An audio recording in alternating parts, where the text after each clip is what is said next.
Amén, amén, amén.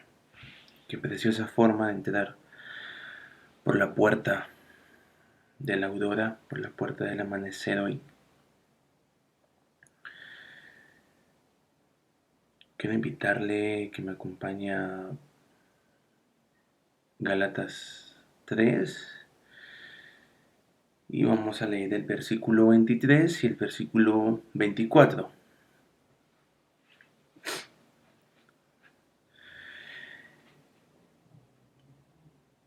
Verso 23 dice: pero antes que viniera la fe, estábamos confinados, encerrados bajo la ley, hasta la fe que iba a ser revelada. De manera que la ley ha sido nuestro tutor hasta Cristo, para que por medio de la fe fuéramos declarados justos. Eh, Pablo comienza a hablarle a los Gálatas acerca de la ley y es por una razón, y lo hemos hablado en este tiempo, y prácticamente es porque habían unos cristianos judaizantes, entiéndase por cristianos judaizantes, como creyentes en Jesús, pero que seguían practicando el ritualismo de la ley.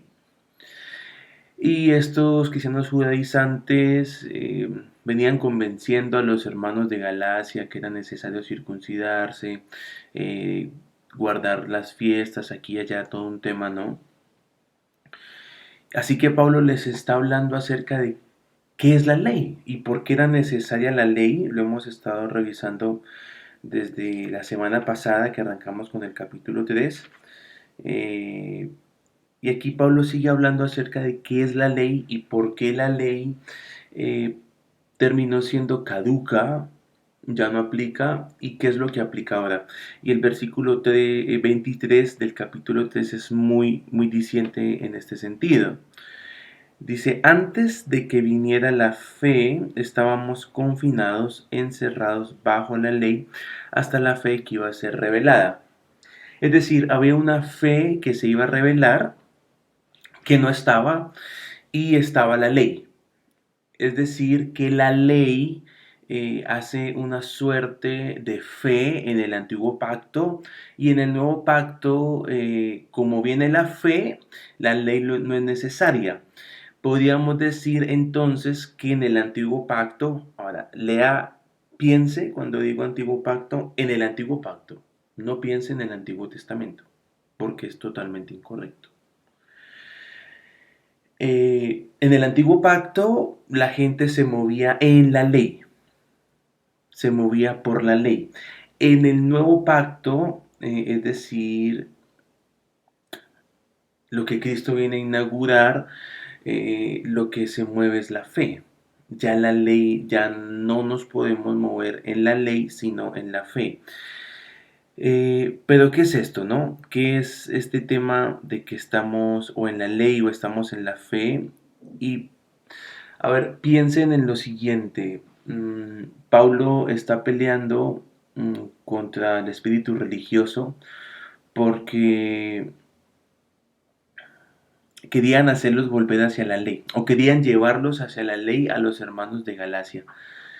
Y esto es muy tremendo porque técnicamente cuando Pablo escribió esta carta, ya los hermanos de Galacia estaban convertidos y habían entrado en el nuevo pacto. Pero vienen los hermanos judaizantes, entre comillas, religiosos, y los convencen que es necesario caminar en el antiguo pacto. Y de alguna manera comienzan a caminar en él. Es decir, que nosotros podemos estar técnicamente en el nuevo pacto porque ya Cristo murió y resucitó, pero vivir en la ley. Podemos estar en lo nuevo, pero seguir viviendo en lo viejo. Los tiempos testifican que estamos en el nuevo pacto. ¿Por qué? Bueno, porque Cristo murió y resucitó. Y eso rasgó el velo y bueno, juzgó todo el antiguo pacto. Sin embargo, yo puedo seguir viviendo en el antiguo pacto, con la mentalidad del antiguo pacto. Puedo estar en algo nuevo, pero vivir como si siguiera en lo viejo. Y es algo con lo que Pablo está chocando, digamos, en este tema con los hermanos de Galacia. Finalmente, antes no había fe, o la fe que iba a ser revelada, y después de Cristo la fe es revelada. Había una fe especial que iba a ser revelada. Y la fe del antiguo pacto es la ley. Es la ley. Vamos a ver entonces primero este verso 23, de qué nos está hablando. Cuando hablamos acerca de la ley, seguramente la imagen que se nos viene es la de Moisés en el monte recibiendo las tablas escritas por el dedo de Dios. Y es verdad, ahí la ley es entregada, de repente Dios escribe en unas tablas de piedra y ese es el antiguo pacto. Dios ahí hace un pacto con ellos. Ahora, en el nuevo pacto, lo vamos a encontrar en Hebreos y en Jeremías. Dios dice, y en Ezequiel, yo haré un nuevo pacto con la casa de Israel, y ese nuevo pacto consiste en que yo voy a escribir mi ley en sus corazones, mi ley en sus corazones. Ambos pactos implican la escritura de algo. La diferencia primordial entre el antiguo y el nuevo pacto es que en el antiguo pacto se escribe en algo que está afuera del hombre, es decir, las tablas de piedra. En el nuevo pacto se escribe en el interior del hombre, en el corazón, dentro del hombre. Todos, absolutamente todos, tenemos leyes escritas en nuestros corazones. Aún hay incredulidad escrita en nuestros corazones. Todos las tenemos. El asunto siempre es, ¿qué ley está escrita en mi corazón? Piense de repente en una persona eh, que es irascible, ¿no? Se enoja por todo. Esta persona tiene esa conducta escrita en su corazón. Porque si estuviera escrita por fuera de su corazón, no lo manifestaría. Entonces, la verdad es que hay muchas cosas de Dios que no están escritas en nuestro corazón. Por eso tenemos que acordarnos. Ah, tengo que acordarme de leer la Biblia. Bueno, no lo tienes escrito en tu corazón, sigues estando en la ley. Porque no está escrito dentro tuyo. Cuando se escribe en nuestro corazón, nosotros comenzamos a ser. Cuando está escrito en tablas de piedra, es decir, fuera de nuestro corazón, cuando se escribe afuera de nosotros, constantemente yo necesito que estar haciendo memoria de lo que debo de hacer y esa memoria viene porque yo estoy viendo la ley. Es decir, por ejemplo, vamos en la calle y vemos una ley que dice no cruce el semáforo en rojo. Entonces, yo cuando veo el semáforo en rojo, veo la ley escrita afuera de mí y digo no puedo cruzar. Ese es el antiguo pacto. Constantemente son señales de alerta que aparecen por fuera de nosotros que nos hacen detenernos. El nuevo pacto quita totalmente las señales y yo ya sé lo que debo de hacer. ¿Y cómo lo sé? Pues simplemente lo sabes porque está escrito en tu corazón. No necesitas que alguien te diga esto es malo, esto es bueno, porque ya está escrito en el corazón. Entonces, debemos aprender, y lo hablábamos justamente el lunes cuando hablábamos acerca, cuando en Gálatas 3:20, cuando dice el mediador no es de uno solo, pero Dios es uno solo, veíamos cómo aun cuando se recibe la ley, el pueblo no quiso estar arriba en el monte. Ellos decidieron quedarse abajo. Por eso dice el mediador no es de uno solo. ¿Por qué? Porque el pueblo y Dios estaban separados y Moisés estaba entre los dos. Moisés era de Dios y era del pueblo. Al punto que, como lo vimos, el pueblo le mandaba recados a Dios por medio de Moisés y Dios le mandaba recados al pueblo por medio de Moisés. O sea, Moisés era un mensajero. porque el pueblo nunca quiso acercarse. Pero en el nuevo pacto, como leíamos el lunes a propósito del monte Sión, eh, somos, somos con Dios, somos uno. No necesito un mensajero. Cuando Dios me manda un mensajero es porque yo no estoy queriendo escuchar. Pero en el nuevo pacto Dios habita en nosotros, escribe su ley en nosotros, por lo tanto eh, yo puedo ser funcional con Dios, escucharle, caminar, andar, dar los pasos que hay que dar, porque Él está en mí. Claro, en el proceso voy a requerir de la ayuda del cuerpo, sin duda, pero el cuerpo viene como parte del cuerpo mismo, porque yo soy parte del cuerpo y no viene por una ausencia de Dios en mí. Y esto es muy importante. Veamos un ejemplo más práctico de lo que es estar en la ley y lo que es caminar bajo la fe que ya fue revelada. Estar en la ley es absolutamente que yo necesito que alguien o algo me esté diciendo o advirtiendo acerca de lo que debo hacer. Necesito leer en la Biblia, no mientas para no mentir, por ejemplo. Hizo ese antiguo pacto. Ah, no puedo mentir. Ok, listo, ya sé que no puedo mentir, entonces debo eh, caminar y cuando me dan ganas de mentir o quiero mentir, me acuerdo de eso que se escribió, que yo leí, que está escrito por fuera de mí, y digo, no puedo mentir, es verdad, ya. Me resisto a la mentira. ¿Listo? Me resisto. Tengo el deseo de mentir, pero me resisto.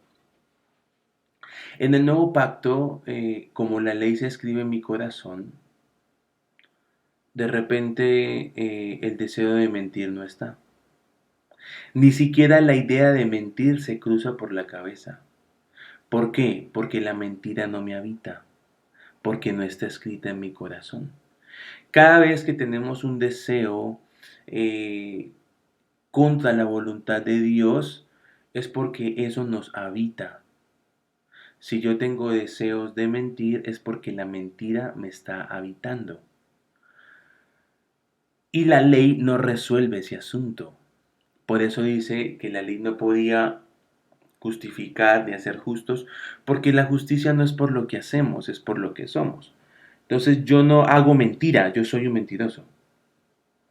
Yo no digo verdad, o soy verdadero o soy mentiroso, y manifiesto lo que soy. O sea que el nuevo pacto, la fe que iba a ser revelada, viene a cambiar y a transformar nuestro ser, escribiendo en nuestro corazón la ley.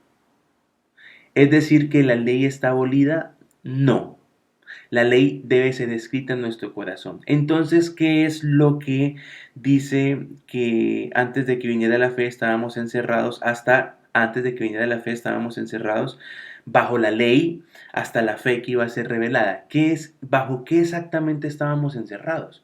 Porque si la ley debe ser escrita en nuestro corazón, es decir, que la ley sigue siendo vigente. Lo que es abolido, lo que es hecho caduco, es la administración conforme a la ley. Es decir, la forma en que se administraban las cosas de acuerdo a la revelación de la ley que se dio en el monte Sinaí.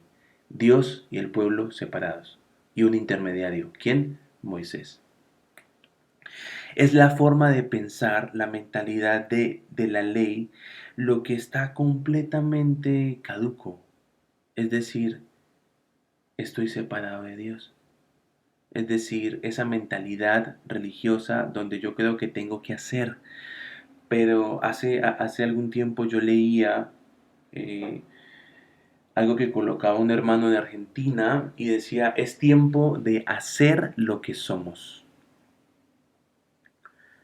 Piensa en eso, es tiempo de hacer lo que somos. Y eso me hizo pensar, porque cuántas cosas nosotros hacemos que no somos eso que hacemos. Cuando nos movemos en esa dimensión, hago algo que no soy, estoy caminando en la ley.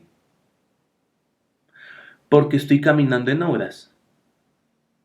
Soy un mentiroso, pero me esfuerzo por no mentir. Ley. ¿Y es que está mal? No, no está mal.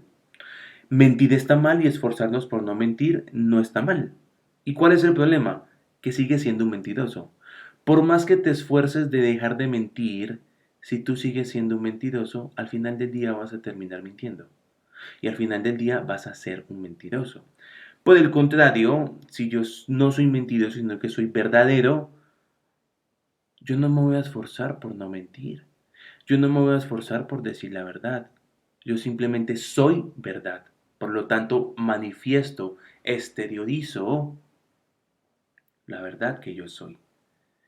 Y es la diferencia entre andar con una mentalidad conforme a la ley, sino con una mentalidad conforme a la fe. La fe escribe en nuestro corazón.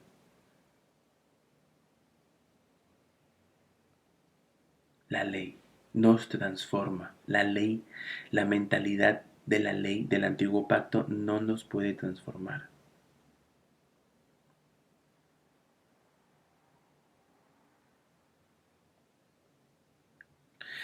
Entonces, nuestra vida ya no es respecto a es bueno o es malo. Es pecado o no es pecado. O sea, nuestra vida trasciende completamente eso. Y uno puede ver en Pablo, digamos, cómo él fácilmente tiene la mentalidad del nuevo pacto. Y veamos un ejemplo práctico con Pablo. En Primera de Corintios, no recuerdo el capítulo ni el versículo, pero sé que lo hemos leído. Pablo dice, todo me es lícito, pero no todo me conviene. Eh, Pablo, ¿todo? Sí, todo. Ya. Piense que para un judío decir esta frase era completamente revolucionaria, porque para un judío no todo le era lícito. ¿Comer cerdo te es lícito, Pablo? Sí, claro. Por el contrario, para un fariseo, que si le preguntáramos, ¿te es lícito comer cerdo? Diría, ni loco. Porque de un animal inmundo, ahora comer cerdo no está mal, no estoy diciendo eso. Es un ejemplo. Y así con muchas cosas mismas que la ley comenzaba a poner cierto límite. Ahora, todo me es lícito, pero no todo me conviene. Ahora, parece una expresión un poco ambigua. Y la meta de Pablo es que todo lo que hagamos tenga el sello de Dios, tenga el contenido de Dios en lo que hacemos, que lo que hacemos, el contenido sea Dios. Amén. Entonces, nos vamos a dar cuenta por muchos aspectos. Por ejemplo, en Romanos, Pablo habla acerca del tema de comer la carne sacrificada a los ídolos. Ahora, la ley tiene una posición X. ¿Listo? No se puede comer ni cerdo ni carne sacrificada a los ídolos porque es abominación, ta, ta, ta, ta, ta. Pero Pablo en Romanos dice, si a mi hermano Perejilcito no le molesta que yo coma carne sacrificada a los ídolos, pues la como, porque eso nada es. Pero si a mi hermano Alberjita le molesta, entonces no lo como. ¿Por qué? Para guardar la fe de mi hermano. Uno podría decir, ah, qué hipócrita es Pablo. ¿Cómo puede venir en Gálatas a criticar a Pedro tan fuertemente y regañarlo como leímos y salirnos con esto ahora? Bueno, porque es que Pablo se mueve en la fe, no en la ley. Pedro estaba en la ley en este momento. Pablo estaba buscando cuidar la fe de los hermanos. Entonces, para Pablo ya no es importante si es A o B, es bueno o malo, es blanco o negro. Ya eso ya no es importante, porque en el nuevo pacto ya no es importante. La ley marcaba esa dualidad, la mentalidad de la ley es la que marca esa dualidad, bueno o malo. Sino que la pregunta de Pablo es, ¿dónde está Dios? ¿Qué me está dirigiendo Dios a hacer? Pongamos un ejemplo del Antiguo Testamento. Y cuando digo Antiguo Testamento me refiero a los libros del Antiguo Testamento. Pensemos en Oseas.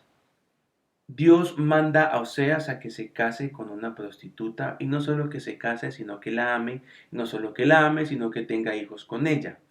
En la mentalidad de la ley, Oseas es alguien inmundo. ¿Por qué? Porque tocó una prostituta. No solo la tocó, sino que se casó. No solo se casó, sino que tuvo hijos con ella. Por lo tanto, los hijos de Oseas son inmundos. Ley.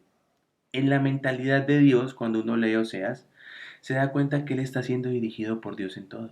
Y que Dios aprueba todo lo que él hace y que Dios no lo llama inmundo. ¿Y cómo llama Dios a Oseas? Puro. ¿Por qué? Porque está haciendo su voluntad.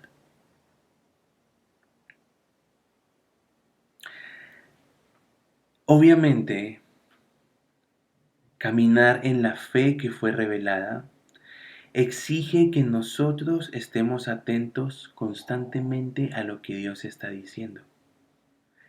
En cambio, en la mentalidad de la ley, no necesitamos estar atentos. ¿Por qué? Porque ya está escrito.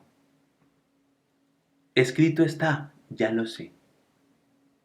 Escrito está, no robarás. Ah, no se puede robar. Sí, pero por dentro eres un ladrón. Así que podrás no robar toda tu vida. Pero si eres un ladrón, vas a seguir siendo un ladrón. Pero nunca robé. Obras. La pregunta en el nuevo pacto es, ¿qué eres? No qué haces. Es más fácil entonces para una persona ser guiada por lo que ya está escrito o establecido que por lo que Dios pueda mostrar en un momento determinado. Lo que hablábamos hace poco acerca de los diezmos. Es más fácil dar el 10% siempre que preguntarle a Dios cuánto debo dar. Ah, cada mes tengo que preguntarle al Señor. Y sí, claro. Y si cada mes me dice el 10%, pues amén, gloria a Dios, te estás ejercitando en escucharle. Y si un día me dice que el 20, pues das el 20. Ahora, dar el 10% por defecto, porque, a ver, la ley dice que es el 10%, es caminar en la ley. ¿Pueda que Dios nos diga toda la vida que es el 10%? Sí, claro. Puede que Dios nos diga toda la vida que es el 10%. Pero debemos caminar en la fe que iba a ser revelada. Es decir, estar atentos a lo que Dios está diciendo. Ahora, Dios nunca va a poner una medida por debajo de lo mínimo. La ley escrita es lo mínimo. Entonces, nosotros también tenemos la tendencia de ser gente que busca la ley. Aunque no parece que la queremos ni que la extrañamos, constantemente estamos buscando la ley. Necesito que alguien me diga qué hacer, ley. ¿Por qué? Porque estoy buscando algo por fuera de mí. Ayer hablaba con una persona con una situación algo compleja y me preguntaba algo que era determinante para una decisión que iba a tomar, pero yo no le di respuesta a esa pregunta. Yo le dije, tú debes tomar la decisión sin saber cuál es mi posición ante. ¿Y cómo la tomo? Escucha al Señor. Escucha al Señor. Si Él te guía a tomar la decisión de tal manera, eso no puede ser determinante ante mi posición a lo que tú vas a decidir. Si yo digo sí, yo digo no, no puede ser un factor, una variable dentro de el conjunto de variables que tienes para decidir. Lo único que nosotros necesitamos para decidir es escuchar a Dios.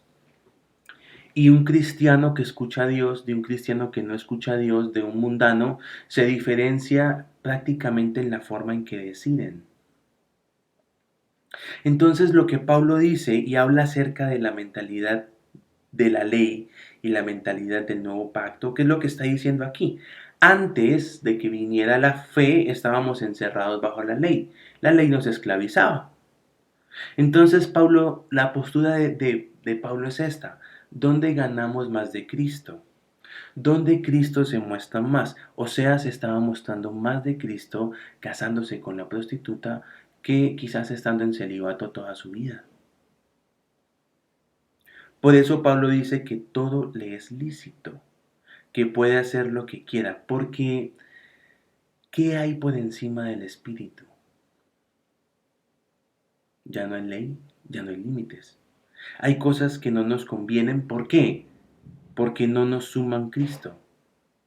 No nos abstenemos de hacer las cosas porque es pecado y porque no, la ley dice que no hay que hacerlo. Eso es mentalidad de la ley. Ay, es pecado hacer esto. Entonces, ¿qué está diciendo usted, pastor? Que nos abstenemos de hacer las cosas porque ahí no está Cristo. Es una forma totalmente distinta de pensar y quizás nos atropella un poquito el espíritu religioso. Pero decidir qué hacer y qué no hacer porque es pecado o no es pecado es continuar parados en la ley. Pero cuando yo digo, ¿dónde está Cristo? Ah, bueno, esto no me suma a Cristo. No lo voy a hacer. Ah, pero es que mira que la ley permite que le hagas aquí y allá. O sea, no es tan malo. Sí, es que es bueno. O sea, es algo bueno. Pero no me suma a Cristo. Veamos un ejemplo.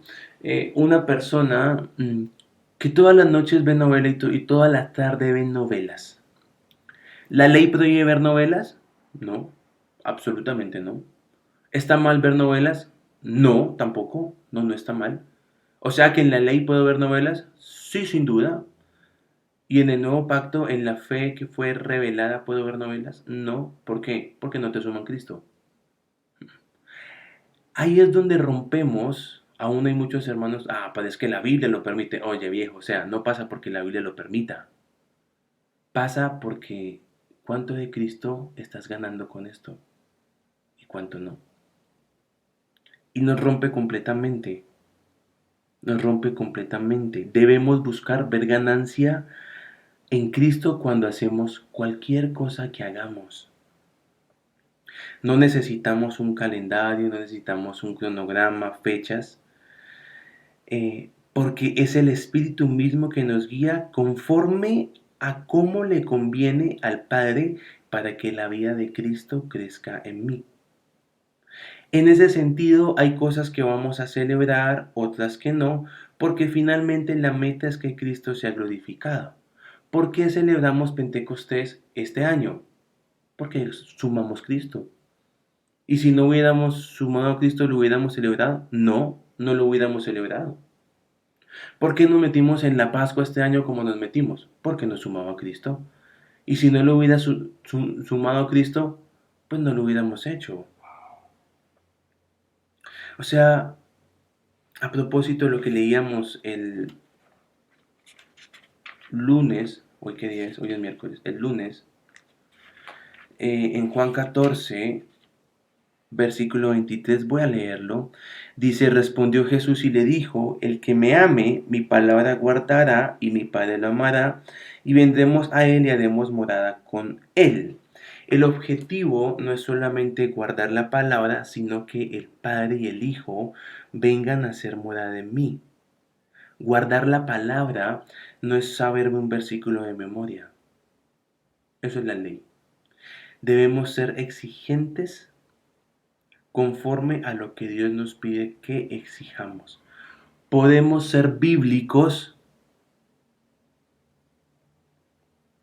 podemos ser bíblicos y estar completamente equivocados. No se trata de que esté escrito en la Biblia, sino de que sea la voluntad de Dios. ¿Cómo? O sea, que la Biblia no. Amamos la Biblia, pero no es suficiente con que algo sea bíblico. Tenemos que ver el Espíritu de Dios detrás de eso para poder decir que es vida. ¿Cuánta gente se conoce la Biblia de tapa a tapa y no sabe absolutamente nada del Espíritu? ¿Se han puesto a pensar que decir yo solo acepto lo que está en la Biblia no es bíblico? O sea, eso es una negación en sí misma, porque la Biblia no dice acepta solo lo que está aquí escrito. Ah, pero mire que es que en Apocalipsis dice sella las palabras de este rollo, y maldito aquel que le añade o le quita. Sí, está hablando para la carta, para el libro de Apocalipsis, no está hablando para toda la Biblia.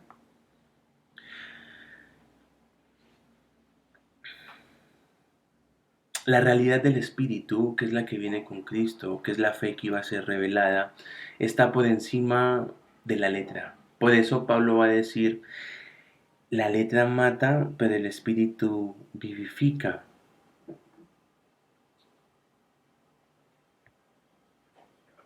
El Espíritu da vida. Tenemos que vivir la realidad del Espíritu y no la realidad de la letra.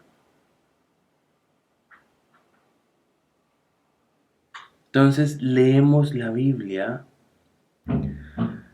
eh, no para entender a Dios, yo quiero conocer más de la Biblia para poder sentarme ahí con mis hermanos, con mis hijos, con mi esposo, mis sobrinos, con toda la familia, con todo el barrio, y comenzar a mencionar y recitar versículos de memoria aquí y allá, ¿no? No la leemos para eso, porque más allá de entender, lo que tenemos que buscar es poder ver y recibir la revelación del Espíritu de vida. Conocer más acerca de algo no nos hace disfrutar más. Y la ventaja de vivir en la fe, en la revelación, es que hay libertad. La doctrina nos esclaviza. Nos cerramos completamente entre... No, ya el hermano John Wycliffe allá en el 1600 dijo que la cena es santa y es una figura, no es la sustancia. ¿Se dan cuenta? Hay algo muy tremendo en 1500, 1600 cuando surge Lutero. eh, con todo el tema de la reforma y se opone... A ver, Lutero surge porque un día, algo muy simple, les aconsejo que lo hagan, estaba leyendo la Biblia y encuentro un versículo que dice, el hombre es salvo por la fe y por la gracia de Dios, no por las obras. Leyendo la Biblia, como usted y yo la leemos todos los días. Y de repente la Iglesia Católica en ese tiempo vendía indulgencias. ¿Qué eran las indulgencias? Eran como objetos que si los comprabas te garantizaban la salvación. Entonces decían, bueno, las indulgencias de hoy tenemos esta crucecita, no, que tú la pones en la puerta de tu casa y eso te garantiza que el pecado no va a entrar. Entonces, claro, la gente iba y compraba, mi casa está limpia de pecado. ¿Por qué, hermana? Bueno, porque compré la crucecita que está vendiendo la iglesia y la puse ahí en la puerta de la casa. Y en realidad el pecado estaba dentro de la casa. Entonces Lutero se encuentra con este versículo y dice, esto está equivocado. O sea, esto es totalmente incorrecto lo que se está predicando. Sale, habla con los sacerdotes, Lutero era un sacerdote católico y fue católico hasta que se murió. Sin embargo, fue salvo. Y ellos le dicen que él no entiende. Ahora, Lutero le creyó más a lo que el Espíritu le estaba hablando en ese tiempo que a lo que los sacerdotes le dijeron. Así que Lutero hace 95 tesis. No piense en tesis como una tesis de grado allá, no, uy, ¿cuántas páginas escribió? 9500 páginas y cada tesis era de 100 páginas. No, no, no. Lutero escribió 95 principios y salió y los pegó en las puertas de todos los templos católicos. Los pegó fue muy violento lo que él hizo.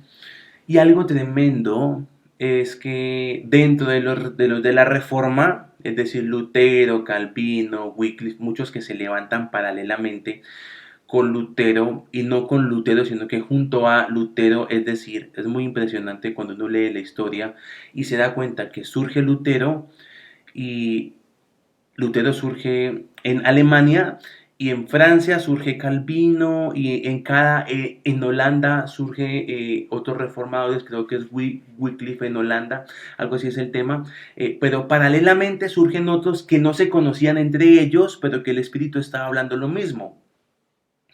Y bueno, todo el tema de la reforma, todos aquí, los que se oponían, pero hubo algo donde no se pudieron colocar de acuerdo.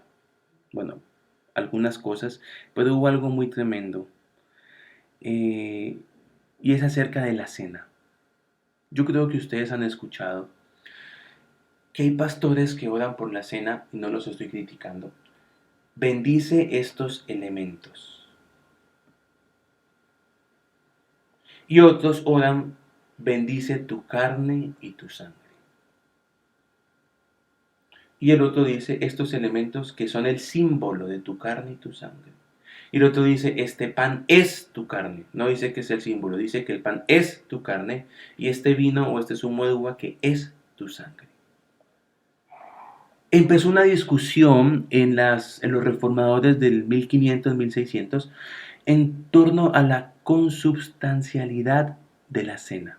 Es decir, ¿esto es la carne y la sangre o esto es un símbolo? Y eso los dividió. Los dividió completamente.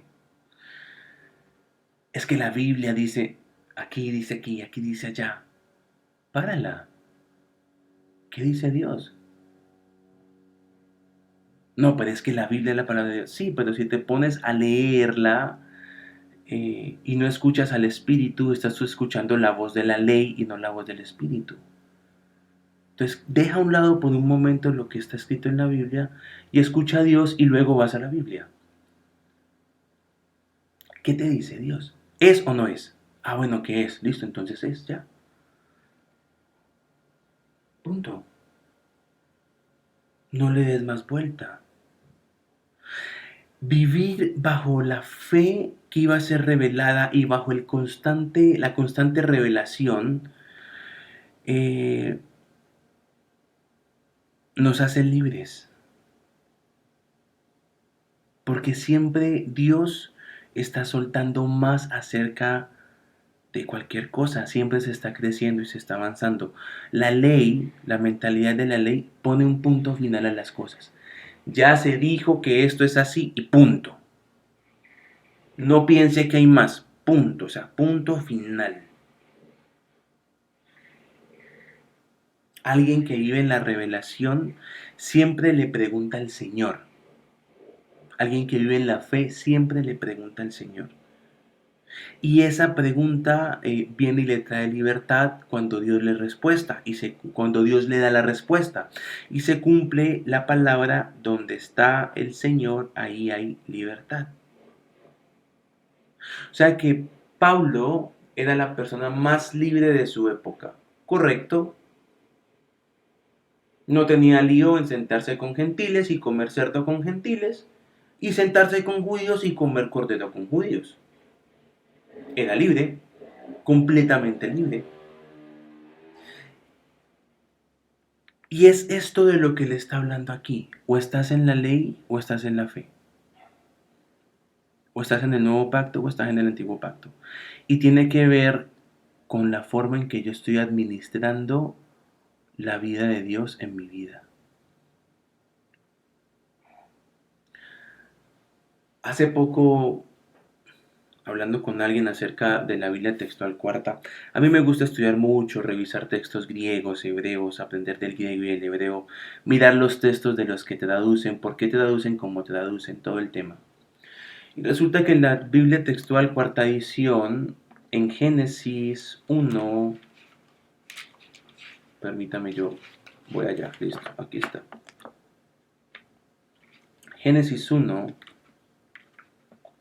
para yo mirar si es una buena traducción de la Biblia o no, yo usualmente voy a Génesis 1 y comienzo a leerlo, y algunos otros versículos clave que uno tiene, para ir mirando a ver qué tal traduce, o qué tan bien o qué tan mal traduce cierto texto. Génesis 1, verso 14 dice, y dijo Elohim, haya maldiciones en la expansión de los cielos para dividir el día y la noche. Las otras traducciones dice, haya lumbreras. La textual cuarta dice, haya maldiciones. No vamos a tocar el tema de por qué dice maldiciones y no lumbreras. Tiene que ver con una palabra hebrea, pero la traducción correcta es maldiciones. Aún los traductores de la Reina Valera y los demás están de acuerdo en que diga maldiciones, pero no les parece conveniente colocar la palabra maldiciones, así que sugieren usar la palabra lumbreras porque ¿cómo así que maldiciones? Eso no tiene sentido. Bueno, ahí está. Y tiene todo el sentido cuando uno lo mira desde el espíritu. Bien, entonces hablando con esta persona me dice, ¿cómo es posible que diga maldiciones? ¿Cómo así que Dios va a colocar maldiciones?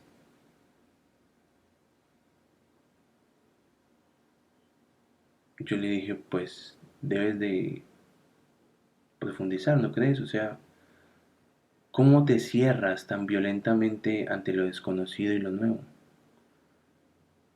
Y no aceptó, no aceptó, no aceptó completamente. Esa es la religión. La religión es una falsa sensación de seguridad de que donde estoy es lo correcto. Pero pueda que en algún momento fue lo correcto sin duda. Porque toda denominación, toda doctrina vino a partir de una revelación fresca que trajo Dios. Claro, pero Dios siempre está hablando más acerca de todo. Y cuando yo me vuelvo religioso, es decir, le pongo punto final a una revelación. Esto es lo que Dios dice acerca de esto y punto.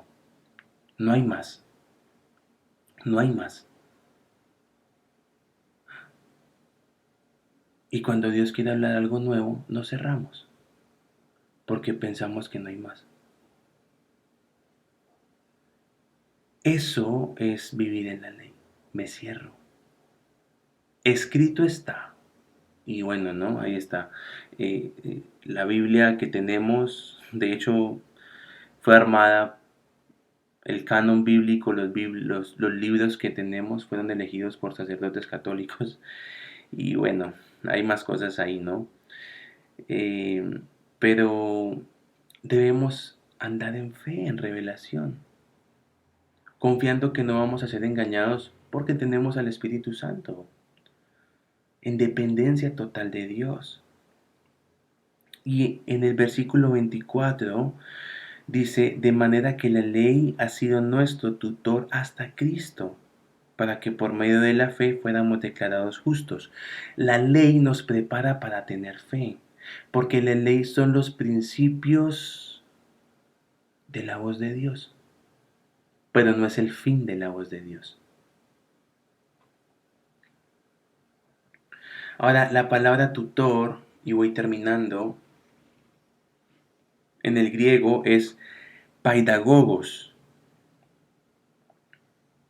y es conocido como el guardián de la niñez. Ahora, esta palabra tiene un contexto.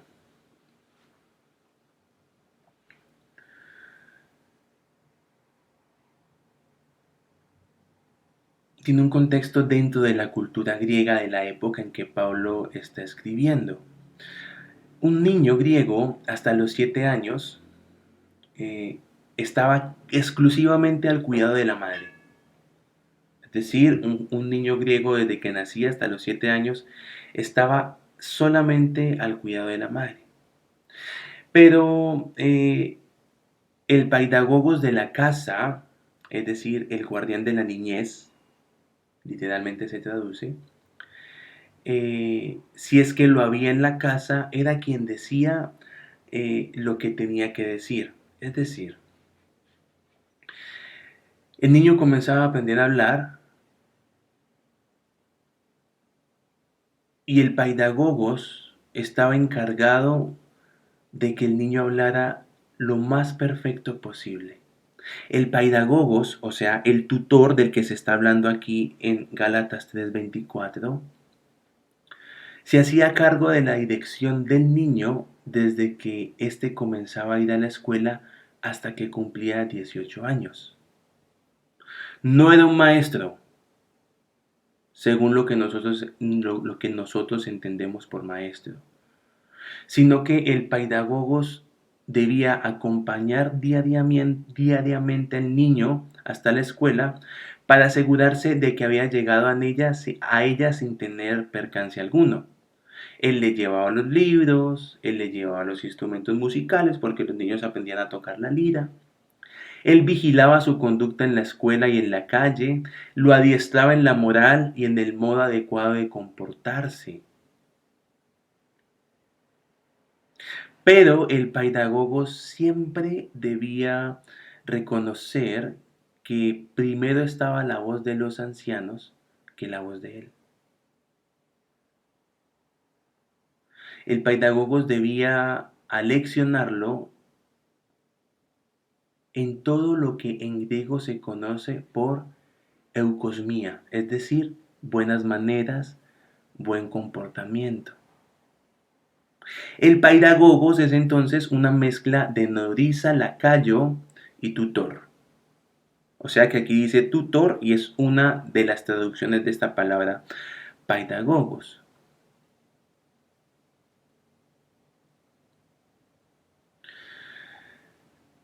Entonces, si uno le preguntara a un niño griego, por ejemplo, ¿te permiten hacer lo que tú quieras? El niño contestaría, no, no me lo permiten. Y si entonces uno le pregunta, eh, ¿quién no te lo permite? ¿Quién te gobierna? El niño respondería, mi paidagogos es quien me pone los límites. Y la pregunta, bueno, ¿y conforme a qué te pone los límites el paidagogos? Y la respuesta sería, me lleva a la casa de mi maestro. Por eso Pablo dice, la ley ha sido nuestro tutor hasta Cristo. ¿Por qué? El propósito de la ley es que sea nuestro paidagogos que nos conduce a Cristo.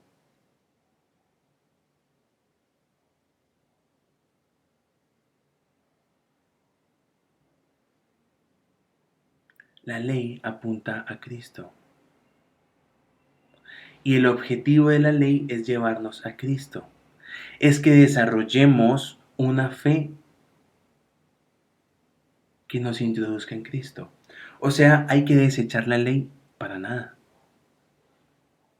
Porque ella es nuestro tutor, nuestro paidagogos. ¿Hasta qué? Hasta que Cristo se manifiesta.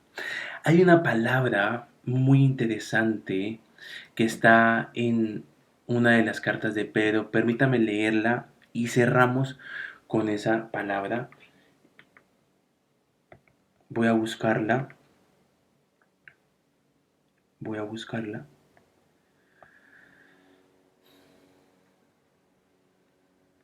Porque afirma completamente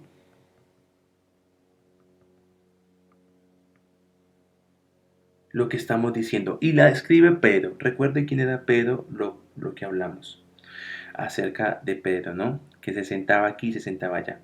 Segunda de Pedro 1:19. Acompáñenme allá.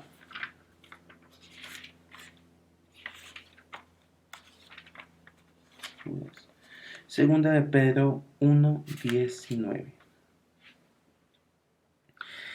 Dice, Dios mío, esta no es. Ay, Dios. Ya, sí, esta es, perdón, esta es. Segunda de Pedro 1:19. Dice, tenemos también la palabra profética más segura, a la cual hacéis bien en estar atentos como una antorcha que alumbra en lugar oscuro, hasta que el día amanezca y el lucero de la mañana salga en vuestros corazones. Se da cuenta que mucha gente dice, tenemos la palabra profética más segura, es esta, la Biblia, la palabra profética más segura. Y amén. Pero ¿hasta cuándo? Dice, hasta que el lucero de la mañana salga en vuestros corazones. Es decir, hasta que Cristo sea formado en ustedes, hasta que la ley se escriba en sus corazones. No podemos estar siempre mirando la ley. ¿Qué vamos a hacer cuando ya no, cuando se prohíban las Biblias? Ay, bueno, como no tengo una Biblia, pero usted volvió a mentir. Estabas en la ley, no fuiste transformado. Pero Pedro está diciendo, tenemos la palabra profética más segura hasta que el día amanezca, hasta que el lucero de la mañana salga en vuestros corazones. No nos podemos quedar en la letra. El propósito de la letra es conducirnos, ser nuestro paidagogos que nos lleva al maestro. La letra no es la última palabra. La última palabra es el Espíritu. Es el Espíritu.